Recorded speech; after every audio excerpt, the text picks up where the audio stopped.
A boy no older than his early teens had lived his entire life within the damp confines of a basement. It wasn't just any basement, it was a fortress built by his father, a man consumed by visions of the apocalypse. "The world is doomed," his father would mutter, his eyes wild with conviction. "You must be ready, son. You must survive." Every day was a ritual of training. The boy learned how to forage, fight, and hide. Rule number 1, his father would drill into him, his voice as unyielding as the concrete walls around them: never leave the basement. This is the safest place in the world.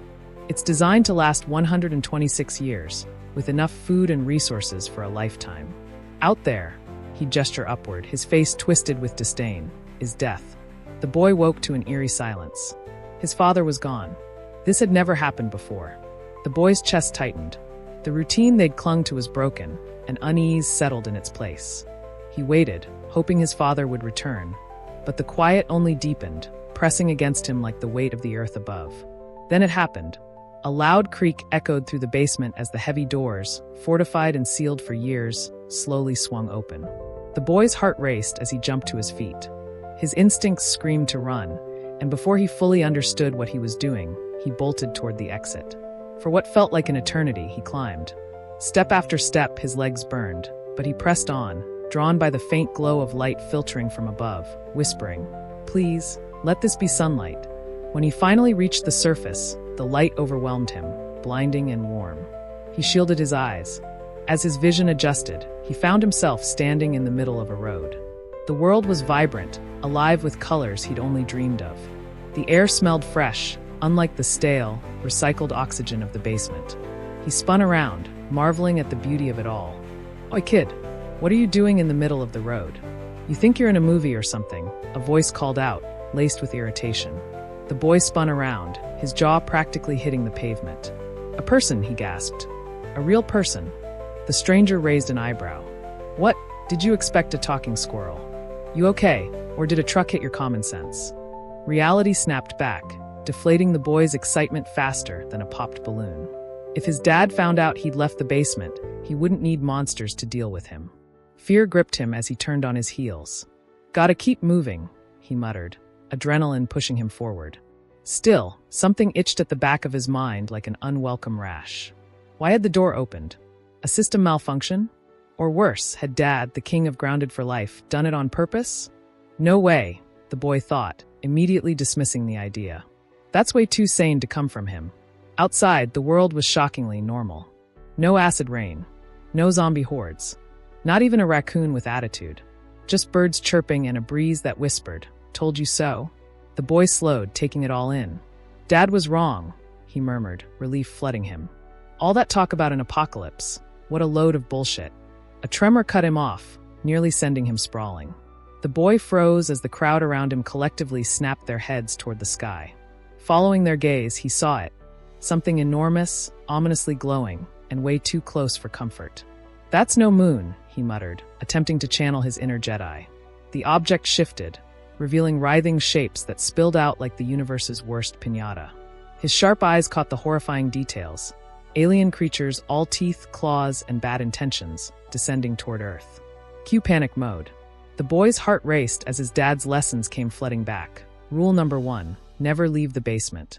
But then the exception to the rule.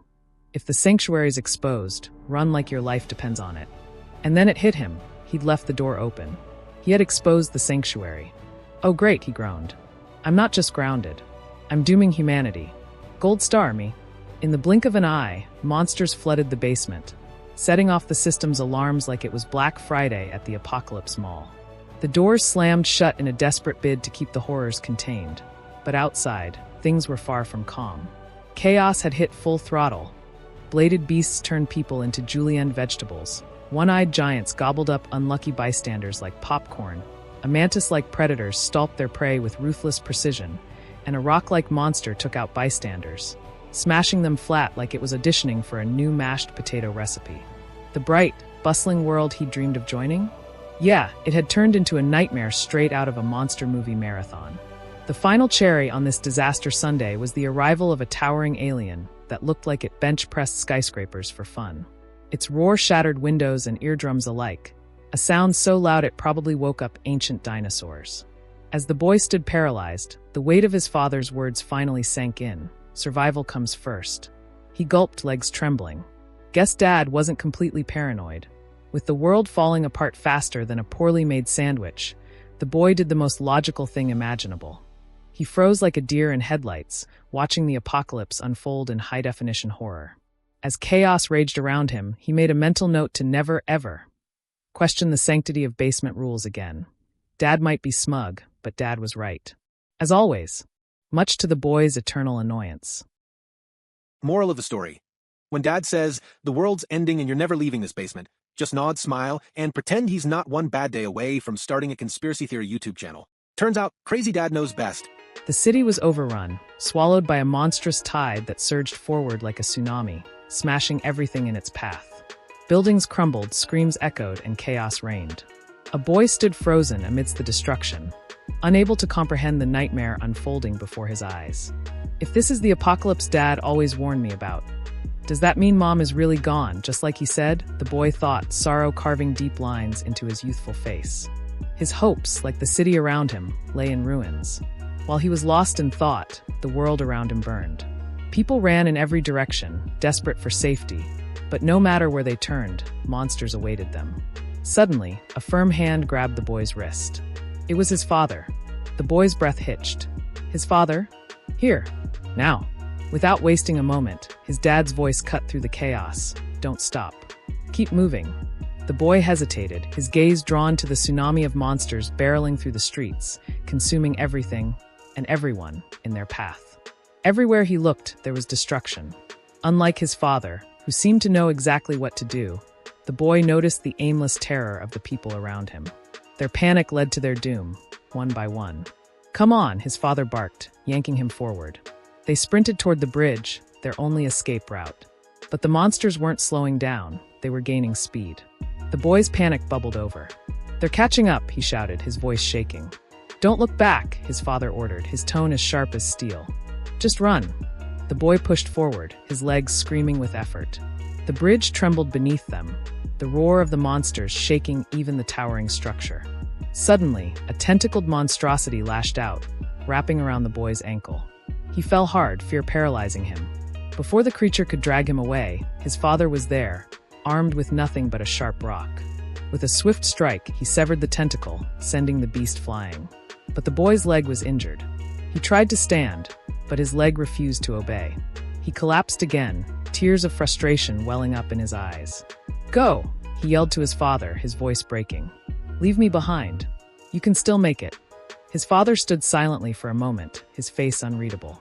The boy clenched his fists, prepared to watch the man who had abandoned him so many times before walk away again. But his father didn't leave. Instead, he knelt and extended a hand. Why aren't you getting up? He asked, his voice calm and steady. The boy blinked, his mind reeling. I told you, I can't run. I'll just slow you down. You can survive, his father replied, his tone firm but reassuring. I have a plan. A plan? The boy stared, disbelief etched across his face. The man who had always seemed cold and detached now exuded an unshakable determination. Was this really his father? The boy hesitated, then clenched his teeth and reached out.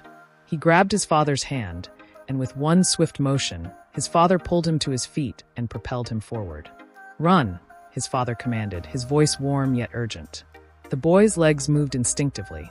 As he sprinted across the bridge, he shouted over his shoulder, Wait, you didn't even tell me the plan. His father didn't answer. The boy realized his father slipped a small note when their hands had clasped. There's no time, his father called out. Just keep running. The boy obeyed, focusing all his energy on putting distance between himself and the monstrous wave. He ran and ran, his lungs burning, until suddenly a deafening noise made him glance back. To his shock, the enormous bridge was collapsing, its structure ripped apart by an unimaginable force. The monsters, caught in the destruction, plunged into the abyss below. Breathing heavily, the boy finally realized what had happened. His father had stayed behind to sever the bridge, sacrificing himself to stop the monsters. Dad, he whispered, his voice trembling with a mix of awe and sorrow. If you made it to the end, comment monster, so I know you did. Don't forget to subscribe for more content, leave a like, and drop a comment to support the channel. Thanks for watching, and I'll see you in the next one very soon.